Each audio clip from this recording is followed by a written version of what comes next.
네, 오늘 계속해서 신명기 말씀 공부하겠습니다. 신명기는 흔히 모압 언약이라고 말하기도 합니다. 모압 언약. 왜 그런 말을 할까요? 이스라엘 백성이 그 이전에 맺었던 언약 있습니다. 40년 전에 맺었던 언약이 있습니다. 그것은 시내산 언약이다 합니다. 시내산에서 하나님께서 십계명을 주시고 또 하나님 백성과 여러 가지 언약을 맺으셨습니다. 그리고 40년 광야 생활한 다음에 이제 가나안 땅에 바로 들어갈 때가 되었습니다. 이제 들어가기 전에 가나안 땅이 보이는 모압에서 다시 한번 하나님께서 언약을 맺으십니다. 그러니까 언약의 제일 핵심적인 내용이 뭡니까? 십계명이죠. 그러니까 출애굽기 20장에도 십계명이 나오고 신명기 5장에도 십계명이 나옵니다. 그리고 출애굽기는 하나님께서 직접 말하는 것들이 많습니다. 대부분이. 근데 신명기는 하나님께서 직접 말하시는 것은 하나도 없습니다. 하나님께서 모세를 통해서만 말씀합니다. 그리고 또 모세는 이미 40년 전에 맺었던 언약에 대해서 설명을 하는 것입니다. 일종의 신명기는 설교라고 할 수 있습니다. 모세가 가운데 중보가 되어서 설교를 하면서 하나님과의 그 언약을 다시 새롭게 하고 있습니다. 그리고 신명기는 이 고대의 큰 나라와 작은 나라가 그 외교 문서 맺을 때 그런 형식으로 되어 있습니다. 사람들이 익숙하니까요. 1장에서 4장까지는 서론입니다. 지금까지 하나님과 이스라엘 백성 사이의 관계가 어땠는지, 그리고 앞으로 이 언약을 맺으면 이 언약의 문서에 대해서 어떻게 해야 될지, 그 언약의 문서에 대해서 어떻게 해야 될지가 오늘 4장에서 주로 말합니다. 그리고 5장부터 12장까지는 언약의 주요 내용입니다. 그리고 13장부터 끝까지는 좀 더 구체적인 언약의 내용입니다. 자, 그러니까 오늘 4장은 신명기 전체에서 볼 때에 서론의 마지막 부분입니다. 서론의 1장에서 3장은 지금까지 이스라엘 백성들과 있었던 관계를 말했고, 4장에는 이제 이 말씀을 어떻게 앞으로 할 말씀을 어떻게 지켜야 될지를 말합니다. 자, 4장 제목 한번 읽읍시다. 하나님의 말씀에 순종하고 하나님만 섬김으로써 기업과 복을 누림. 자, 4장 1절에 이스라엘아, 이제 너에게 가르치는 이 규례와 법도를 듣고 준행하라. 들어라 행하라. 그리하면 너희가 살고 땅에 들어가서 기업을 얻게 되리라. 단순하게 말하면 들어라 행하라 복받아라 합니다. 신명기에서 계속 반복되는 주제가 그렇습니다. 복 중에 가장 좋은 복은 하나님과 교제해야 하고 그 기쁘게 살아가는 거죠. 근데 신명기는 그 하나님을 사랑하고 하나님과 관계의 복뿐만이 아니라 현실적인 복을 계속 말해주고 있습니다. 바로 여기서 말하는 것도 땅을 얻고 하는 그 복입니다. 그러니까 곧 이제 5장에서 신명기 5장에서 십계명을 말할 것인데 말하기 전에 마음을 준비시킵니다. 명령대로 잘 듣고 행하고 복받아라. 자, 그렇게 하면은 자신이 복받을 뿐만이 아니라 어떤 일이 있느냐? 6절, 4장 6절 우리 같이 읽읍시다. 너희는 지켜 행하라. 이것이 여러 민족 앞에서 너희의 지혜요 너희의 지식이라. 그들이 이 모든 규례를 듣고 이르기를 이 큰 나라 사람은 과연 지혜와 지식이 있는 백성이로다 하리라. 하나님 말씀대로 행하면은 주위 나라 사람들이 왜 이렇게 이스라엘 나라 사람들은 복을 받느냐? 알고 보니까 이 명령, 자기들과는 다른 이 언약의 말씀이 있고 언약의 말씀을 지키거든요. 그러니까 이 큰 나라로 인정받고 지혜가 있는 백성이라고 인정받는 겁니다. 성경에서 지혜는 번성이란 말과 같은 단어가 있습니다. 지혜롭게 행한다는 것은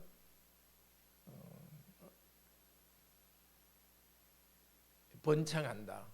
그러니까 번성이라는 것은 보통 수가 많아지는데 그 성공한다는 의미에서 번성한다. 지혜는 성공입니다. 그러니까 하나님이 주신 이 지혜의 말씀을 들으면 인생이 성공하는 겁니다. 지금도 마찬가지입니다. 우리 성도들이 말씀대로 살아갈 때 사람들은 이 사람은 좀 다른 것 같다. 자기 남편과 아내에 대해서 이야기할 때도 내가 말하는 것과는 다르게 이야기하네.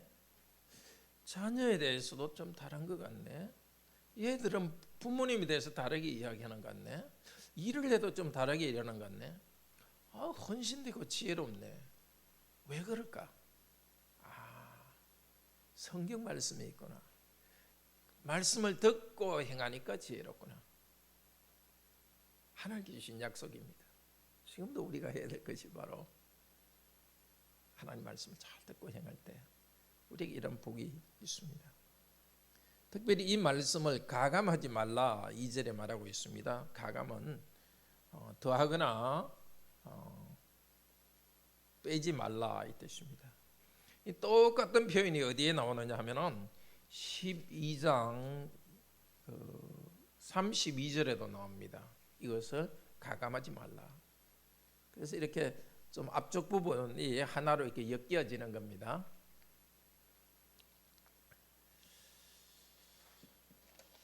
자, 이 말씀을 잘 지켜 행하라 하면서 우상을 만드는 것을 하지 마라 합니다. 9절에서 14절에서 말하고 있죠. 지금 주는 하나님 말씀을 가지고 하나님을 섬겨야지 우상을 만들지 말라. 만약 또 하나님을 섬길 때도 우상을 만들어 가지고 하나님을 섬긴다고 말하지 마라. 이게 위험한 겁니다. 나는 하나님 안 믿는다. 그건 잘못된 걸 알아요. 근데 하나님 믿는다 하면서 하나님이 정하신 방법대로 안 하고 자기가 하고 싶은 대로 하나님을 이렇게 섬기는 거예요. 하나님에 대해서 잘 배워서 그 하나님께 기도해야 되는데 그냥 하나님 마음은 평하게 해주시는 분, 복주해 주시는 분 이런 것만 생각하면 곤란하지. 성경에 있는 나온 대로 삼위일체 하나님을 바로 우리는 믿어야 됩니다. 그러면서 이야기를 합니다. 하나님께서 과거에 시내산에 올 때에 하나님께서는 그 보이는 모습으로 나타나지 않으셨다. 11, 12, 13절에 보면 불관대 나오셨고 보이는 모습은 나오지 않으셨고 말만 하셨기 때문에 앞으로도 여호와 하나님을 보이는 모습으로서 만들지 말으라고 합니다. 만약 앞으로 보이는 모습으로 하나님을 만들어 섬기거나 또 우상을 섬긴다면 너희는 멸망하게 될 것이다. 말씀을 듣고 지키면 복받을 것이고 하나님이 정하신 대로 예배하지 않으면 멸망할 것이다. 그리고 후손까지도 마찬가지입니다. 자, 오늘도 우리가 복을 꼭 잡읍시다. 오늘도 우리 예배 때 말씀을 들을 거고 지금도 말씀 배울 것인데 항상 말씀을 중심으로 말씀을 사랑하고 그렇게 하나님을 섬겨야 됩니다.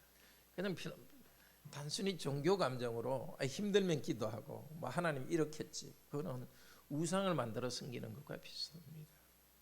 말씀하신 하나님. 자, 이제 4장 44절부터 율법을 선포합니다. 근데 그 중에서 44장의 44절부터 49절은 어디에서 선포했는가를 한 번 더 이야기합니다. 애굽에서 나온 후에 선포한 것이다. 자, 요단 동쪽 지역의 왕들을 멸망시키고 난 다음에 이 말씀을 선포한 것이다. 그리고 이제 5장에서 하나님의 말씀을 선포합니다. 그런데 바로 선포하는 것이 아니라 모세가 뭐라 합니까? 1절, 2절에 보면 우리 2절 같이 읽읍시다. 5장 2절. 우리가 하나님 여호와께서 호렙산에서 우리와 언약을 세우셨나니. 그러니까 지난번에 세우신 언약을 말합니다. 이 언약은 우리 조상들과 세운 것이 아니요. 3절에 보면 여기 살아있는 곧 우리와 세우신 것이라. 이게 중요합니다. 지금 이 모세의 말을 듣는 사람들은 그때 태어나지 않은 사람이 많았어요. 40년 전에. 그리고 나이 많은 사람들도 그때는 어린애였어요. 그렇기 때문에 잘못하면은 이 십계명 이거는 우리 아버지한테 준 것이고 우리한테는 관계없다 이렇게 생각할 수 있습니다. 그렇지만 하나님께서는 이 아버지와 언약을 맺으시면서 그 후손들과도 같이 했습니다. 그렇기 때문에 이 후손들에게 말합니다. 이 언약은 지금 여기 살아있는 너희와 맺은 것이다. 오늘 마찬가지입니다. 이 구약 말씀 오늘 우리와 언약 맺은 것입니다. 믿음의 조상들과 맺은 이 언약의 구약 말씀, 우리가 그들의 믿음의 조상이기 때문에 또 우리도 이 언약 안에 들어 있습니다. 그리고 또 이 믿음의 조상들의 후손이신 예수 그리스도를 통해서 하나님은 우리와 언약을 맺었습니다. 자, 그때 여호와께서 명령하신 것을 십계명을 다시 말합니다. 7절 나 외에는 위하는 신들을 내게 있게 하지 말지니라. 이렇게 십계명을 쭉 이야기하는데 다 같은데요. 사계명이 조금 다릅니다. 사계명에서는 안식일을 지켜 거룩하게 하라 그렇게 했는데 그 이유가 조금 다릅니다. 시내산에 맺었던 그 사계명은 여호와 하나님께서 6일 동안 세상을 만들고 7일에 쉬었기 때문에 너희도 쉬어라 이렇게 합니다. 하나님의 창조 질서 가운데서 쉬어라고 합니다. 근데 신명기에서는 15절에 조금 다르게 이야기합니다. 우리 5장 15절 같이 읽읍시다. 5장 15절. 네. 너는 기억하라. 네가 애굽 땅에서 종이 되었더니 내 하나님 여호와가 강한 손과 편팔로 거기서 너를 인도하여 내었나니 그러므로 내 하나님 여호와가 내게 명령하여 안식일을 지키라 하느니라. 창조가 아니라 구원.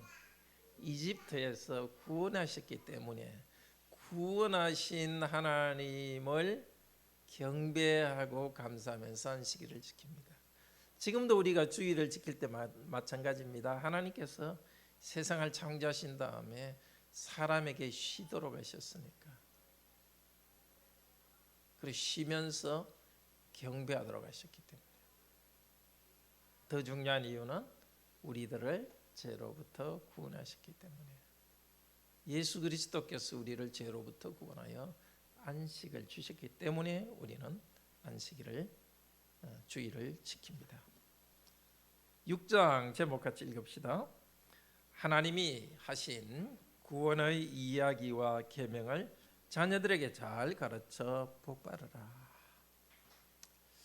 자, 먼저 이야기합니다. 계속해서 이야기합니다. 너희는 이것을 배우고 행해라. 그러면은 너희들이 복받을 것이다. 특별히 3절에서는 너희 수효가 심히 많아지다. 자손이 많아진다는 것입니다. 그 땅에서 5절 마음과 뜻을 다하여 하나님을 사랑하고 6절에는 말씀을 마음에 새기라. 그리고 7절 아주 중요합니다. 부모로서 정말 우리가 중요한 여러분들 또 청년들은 앞으로 자녀를 뒀을 때 하나님께서 여러분에게 명령하시는 명령이니까 잘 새기기를 바랍니다. 우리 7절 6장 7절 같이 읽읍시다. 내 자녀에게 부지런히 가르치며 집에 앉았을 때든지 길을 갈 때든지 누워 있을 때든지 일어날 때든지 이 말씀을 강론할 것이며, 강론한다는 것은 설명한다는 것입니다. 하나님 말씀을 자녀들에게 가르치는 거 어렵지 않습니다. 하나님께서 우리 부모님 여러분에게 신학교 가서 성경을 많이 배워야 가르친다고 말하지 않습니다. 또 여러분이 아주 머리가 좋아가지고 성경 지식이 많이 있어야 되는 게 아닙니다. 그냥 하나님께서 여러분에게 주신 시간대로 부지런히 하나님 말씀을 읽고 교회에서 말씀 배우고 그것을 간직하고 여러분이 아시는 대로 정말 그 하나님을 증거하시기 바랍니다.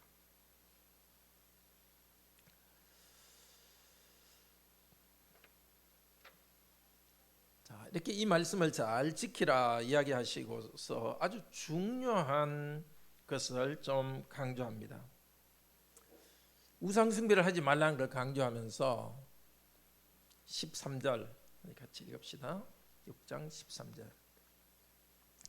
네, 13절 6장 13절 읽읍시다.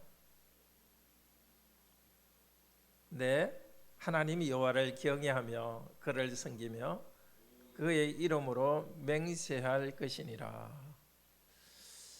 자, 내 하나님을 경외하며 그를 섬기라. 신약에게 인용됐습니다. 마태복음 4장 10절에 보면 예수님께서 사탄에게 말했습니다. 내 하나님을 오직 여호와 하나님만 섬기라. 거기에는 우상을 섬기지 말라는 겁니다. 예수님께 사탄이 어떻게 유혹했죠? 세상의 모든 것 다 영광 다 보여주었습니다. 너 하나님 안 섬기고 나한테 전하면 세상의 모든 부와 명예 다 주겠다. 우리하고는 눈 떠보면 관계 없을 것 같습니다. 그냥 관계 있습니다. 하나님은 마음속에 없고 그냥 부자 되는 것, 그것이 마음을 다 차지하면은 그게 여호와를 섬기지 않는 겁니다. 그리고 우리가 정말 하나님만 섬기고 있는가를 잘 알 수 있는 것은 예배 때에 정말 내가 하나님을 즐거워하고 하나님을 간절히 사모하는가, 그걸 보면 알 수 있습니다. 관심의 중심이 내가 성취하는 것, 내가 인정받는 것, 내가 부자 되는 것, 이것이 꽉 차 있어가지고 하나님이 찰 자리가 없으면 그건 하나님은 섬기지 않는 것이고 사단이 바로 그걸 유혹하는 것입니다. 나한테 절하는 게 꼭 뭐 사단을 예배하고 그렇게 하지 않더라도 그 물질이 내 안에 꽉 차 있으면, 아니면 또 다른 탐욕이 꽉 차 있으면 그것이 다른 것을 섬기는 것입니다.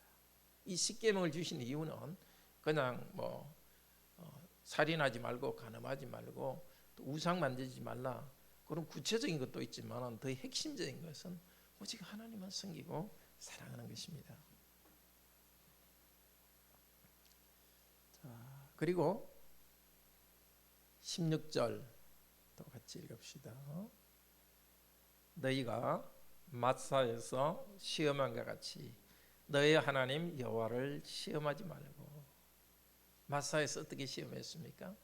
먹을 물이 없으니까 막 우리가 죽는다 하면서 왜 우리를 여기까지 끌고 와서 모세가 우리를 죽이는가? 그게 왜 시험인가? 왜 하나님을 시험하는 겁니까?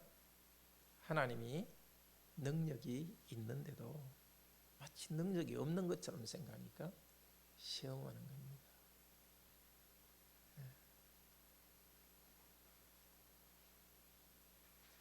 특별히 뭐 하나님이 해주나 보자 이렇게 하는 거 그게 아니더라도 어떤 어려움이 부딪혔을 때 막 불평하고 이렇게 기도도 하지 않고 그냥 막 가봐야 하기만 하고, 이거는 하나님이 시험하는 겁니다.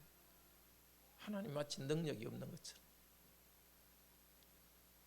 근데 예수님께서 이것도 인용하셨죠. 마태복음 4장 7절에서 인용하셨습니다. 사단은 이 말씀을 갖다가 잘못 사실은 사용했어요.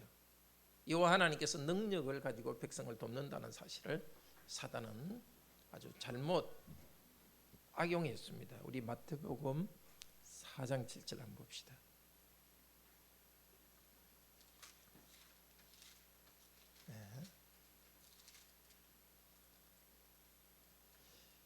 예수님께서 첫 번째 시험을 이기시니까 마귀가 예수님을 저 성전 꼭대기로 데려가 가지고 뭐라 그랬습니까? 너 성전 꼭대기에서 한번 뛰어내려 봐라. 주 너희 하나님께서 천사들을 보내서 너를 받들어서 돌에 부딪히지 않게 한다고 약속했지 않냐? 4장 6절. 이건 시편 91편 11절 12절에 있는 말씀입니다. 뛰어내려 봐라. 성경에서 말하지 않냐? 위험한 데 가면 하나님께서 너를 고치신다 하니까 한번 뛰어내려 봐라. 그 뜻을 마귀는 잘못 이용하고 있어요. 성경을 인용하기는 인용하는데 성경의 뜻과는 달라요. 이 성경의 원래 뜻은 뭐냐면 정말 하나님을 따라가는 인생길에 위험한 일이 있어서 넘어질 때 하나님께 천사를 통해서 돌봐준다는 겁니다. 어려운 일이 있을 때 돌봐준다는 겁니다. 그렇지만 하나님이 해주나 능력이 있나 없나 한번 보자 생각하면서 그 위에 뛰어내려는 것은 그건 하나님을 가지고 장난하는 것이고 하나님을 정말 너무 무시하는 행동입니다. 우리는 하나님을 시험하지 않아야 됩니다. 이걸 보면 하나님을 시험하는 게 두 종류가 있죠. 어려운 일이 있을 때 마치 하나님이 능력이 없는 것처럼 하는 것도 하나님 시험하는 일입니다. 그리고 괜히 자기를 위험에 던지는 것, 그것도 하나님을 시험하는 일입니다.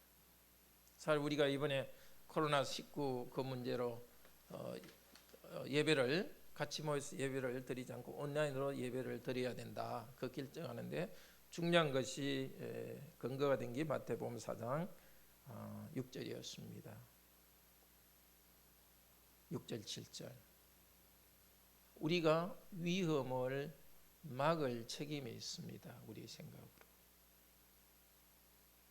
그냥 위험한데도 계속 그냥 꽉 차서 예배를 드리는 것은 마치 성전 꼭대기에서 뛰어내리는 것처럼 그것은 좋지 않은 일입니다.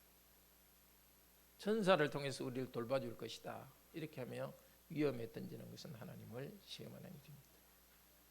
그렇지만 거꾸로 이제는 어느 정도 이제 코로나 바이러스 문제가 해결됐는데도 너무 겁을 내 가지고 앞으로 말입니다, 안 모인다면 그것도 또 하나님을 시험하는 것이 될 수 있습니다. 우리가 어느 정도의 위험은 또 있는 상태에서 살아가는 거니까 의도적으로 위험에 던져서는 안 되지만 조금 위험하고 약간의 위험이 있더라도 또 할 건 하는 겁니다. 그러니까 신명기 말씀은 예수님께서 참 좋아하셨던 말씀인 것 같아요. 마귀와 시험 받을 때 이 두 가지를 인용했죠. 신명기에서 벌써 곧 보겠지만 8장에서도 마귀와 시험 받을 때 신명기 말씀을 인용했습니다.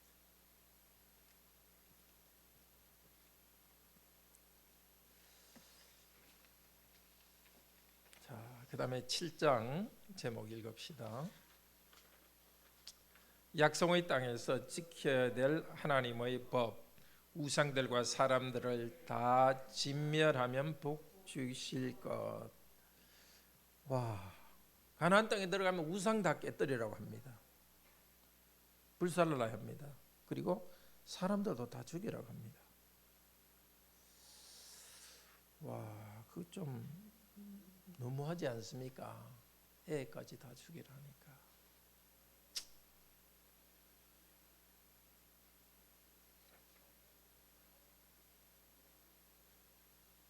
그러나 우리가 하나님 뜻을 다 알 수 없습니다. 하나님께서 명령하셨기 때문에 구약 백성들은 해야 됐습니다.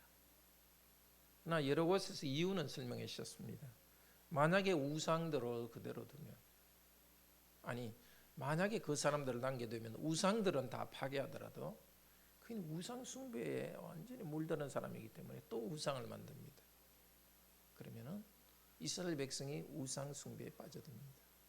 다른 말로 하면 이 가난한 사람은 완전히 전염병 덩어리입니다. 바이러스 덩어리입니다. 그 사람 되면 다 감염돼서 죽기 때문에, 영적으로 죽기 때문에 그 사람은 죽이는 겁니다.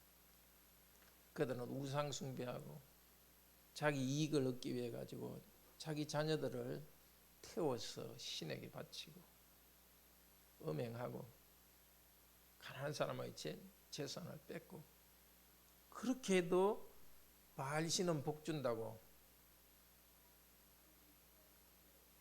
너무나 그게 심했기 때문에 하나님께서는 이 나라들을 멸망시킵니다. 자, 그리고 그 땅을 얻을 것입니다. 근데 그 땅을 얻는 이유는 하나님께서 백성을 선택하셨기 때문입니다. 우리 6절 같이 읽읍시다. 7장 6절입니다. 너는 여호와 내 하나님의 성민이라. 내 하나님 여호와께서 지상 만민 중에서 너를 자기 기업의 백성으로 택하셨나니. 이스라엘 백성 특별한 백성 아닙니다. 그냥 하나님께서 택해 주셨습니다. 그래서 뭐라 합니까? 자기 기업의 백성. 누구의 기업? 자기 하나님의 기업입니다. 참으로 복된 일입니다. 하나님께서 이스라엘에게는 땅을 기업으로 주십니다. 그런데 이스라엘은 하나님 자신의 기업으로 삼았습니다. 온 세상을 창조했지만 이 백성만 딱 구분해 가지고 너는 나의 기업이다. 특별히 내가 너 안에 모든 사랑을 쏟아붓고 특별한 백성으로 만들었다. 여기 있는 우리들도 많은 사람들 가운데 하나님께서 선택해 주셨습니다. 특별히 뭐 잘해서가 아닙니다. 하나님 쪽에서 웬일인지 모르지만 우리를 선택해 주셨습니다. 7절은 뭐라 합니까? 여호와께서 너희를 기뻐하시고 너희를 택하셨다. 다른 이유 없습니다. 하나님께서 하고 싶어서 우리를 택하신 것입니다. 그래서 겸손해야 되겠고, 그래서 하나님은 내 대해서 정말 감사해야 되겠습니다. 수가 많아서도 아닙니다. 8절은 너희를 사랑하기 때문에 내가 택했다. 또 너희 조상의 한 맹세 때문에 너희를 택했다. 우리도 부모님들을 하나님께서 선택하셔서 하나님 믿게 하셨고, 우리도 하나님을 믿게 하셨습니다. 또 조상들에게 한 맹세는 더 올라가면 우리 주 예수 그리스도 안에서 그리스도를 통해서 우리 죄를 용서하시고 우리를 새로운 백성으로 삼아주셨습니다. 이 하나님께서는 하나님을 경외하는 자에게는 계속 은혜를 베푸시고 경외하지 않는 자에게는 벌을 내리겠다고 말씀하십니다. 그리고 7장 12절부터는 이것도 아주 중요한 말입니다. 이방 민족을 쫓아내실 때에 점점 쫓아내신다. 22절에 말합니다. 우리는 하나님께서 어떤 복을 주실 때 당장 모든 것이 이루어지기를 원합니다. 근데 22절에서 뭐라고 하죠? 이 민족들을 한꺼번에 확 쫓아내버리면 어떤 일이 생긴다고요? 들짐승이 번성하여 너를 해할까 하노라. 이 실제적인 문제가 됩니다. 그래도 사람이 살고 있으니까 들짐승이 사람을 해치지 않습니다. 근데 가나안 민족도 다 없애버리면 들짐승이 와가지고 백성들을 해칠 수 있기 때문에 점점 멸망시키는 거예요. 물론 우리가 회개할 때는 완전히 회개해버려야 됩니다. 그렇지만 우리가 어떤 교회를 변화시킬 때, 성도들을 거룩하게 만들어갈 때 갑자기 다 되지 않습니다. 자녀들도 양육할 때 갑자기 이렇게 바로 되지 않습니다. 점점 된다는 걸 알고서 여유를 가지고 해야 됩니다. 갑자기 해버리면 좋을 것 같지만 뭔가 들짐승이 오듯이 그런 사고가 생길 수 있어요. 자녀들을 바로 양육한다고 갑자기 어느 날 오늘부터는 성경 1시간 읽는다고 조금 꼼짝 말고 있으라고, 그러면 이렇게 우선 있어 보이는 것 같지만 이게 부작용이 생길 수 있습니다. 그리고 우리 가정이나 교회에서뿐만 아니라 이거는 그리스도인이 정치 참여할 때도 마찬가지입니다.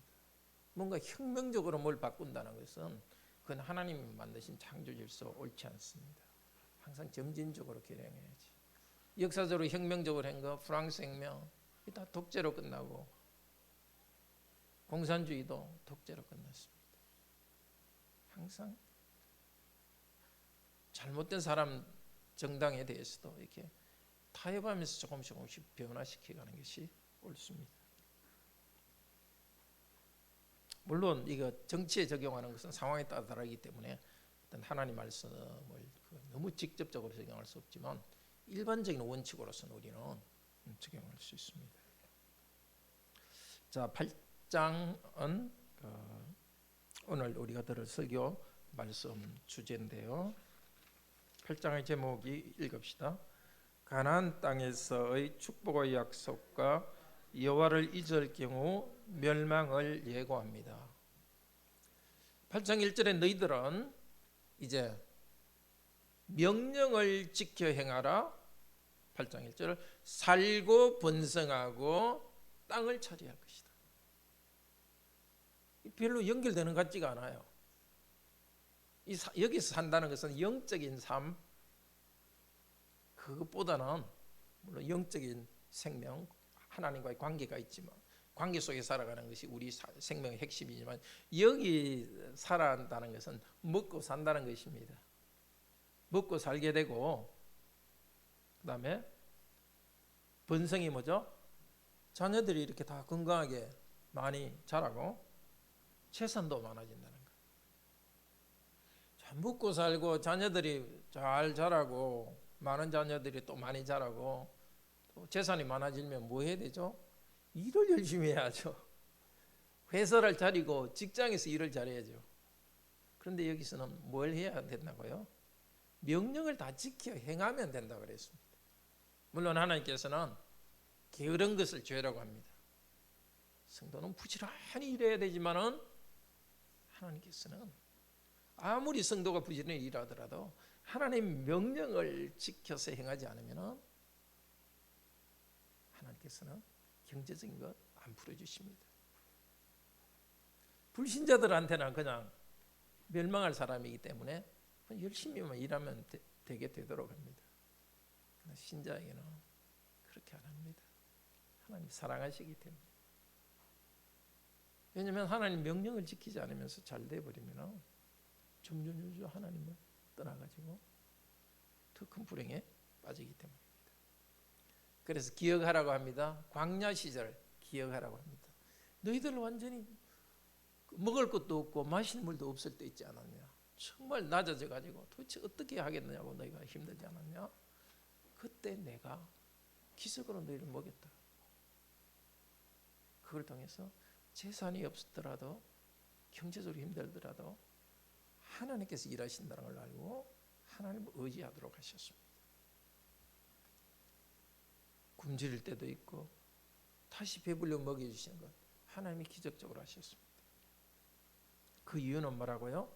8장 3절을 같이 읽읍시다. 너를 낮추시며 너를 줄이게 하시며 또 너도 알지 못하며 내 조상들도 알지 못하던 만나를 내게 먹이신 것은 사람이 떡으로만 사는 것이 아니요 여호와의 입에서 나오는 모든 말씀으로 사는 줄을 내가 알게 하려 하심이니라. 이것도 어디 신약에 나오죠? 마태복음 4장에서 예수님의 첫 번째 시험에서 대답하신 것입니다. 사탄이 돌로 떡을 만들어봐라. 그때 너는 하나님의 아들이니까 돌로 떡을 만들어봐라. 예수님께서 사람이 떡으로만 사는 것이 아니요 하나님 입에서 모든 말씀으로 사는 것이라. 이 뜻은 뭐죠? 이게 또 그냥 영적으로만 해석하면 안 됩니다. 캘빈 목사님도 이걸 많이 강조합니다. 우리가 경제적인 것도 중요하지만 말씀을 잘 배우는 것도 중요하다. 물론 성경 다른 데서 그것을 말합니다. 여기서도 그게 없는 것은 아닙니다. 근데 어떤 성경을 읽을 때는 핵심적인 뜻을 파악해야 됩니다. 여기서의 핵심적인 뜻은 먹고 사는 것에 대해서 이야기합니다. 하나님의 입에서 나오는 모든 것으로 먹고 산다. 바로 8장 1절에서 한 이야기입니다. 하나님의 명령을 잘 지킬 때 하나님께서 물질적인 복을 주신다는 뜻입니다. 그러니까 사람이 먹을 것이 자기 손으로 땀 흘려 일해서 그것만 먹고 사는 것이 아니라 어떨 때는 하나님께서 그것이 없이도 기적으로 하나님께서 돕는 것이 있다는 겁니다. 그 이스라엘 백성이 광야에서 경험한 거잖아요. 무조건 사람이 재산을 많이 쌓고 이래야 먹고 사는 것이 해결되는 것은 아니라는 걸 보여줬습니다. 그래서 앞으로 이스라엘 백성이 새 땅에 들어가서 일할 때도 하나님의 도와주심 때문에 경제적인 것도 해결되는 것이고 때로는 없더라도 하나님 어떤 방법으로 해결해 주시다는 믿음을 가지고 살게 했습니다. 기도합시다. 자비로우신 하나님, 계속해서 말씀하셨습니다. 들으라, 행해라, 복받으라고 말씀하셨습니다. 오늘도 하나님 말씀 잘 듣고 순종해서 참된 복을 누리게 하여 주시옵소서.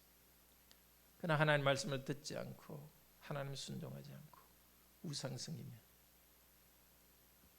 탐심이나 쾌락의 욕구나 물질의 탐욕에 빠져버리면 하나님께서 복을 주시지 않는다고 경고했습니다. 참되게 하나님의 명령을 지키고 하나님을 사랑하여서 복받는 인생 되게 하여 주소서. 주 예수 그리스도 이름으로 기도드립니다. 아멘.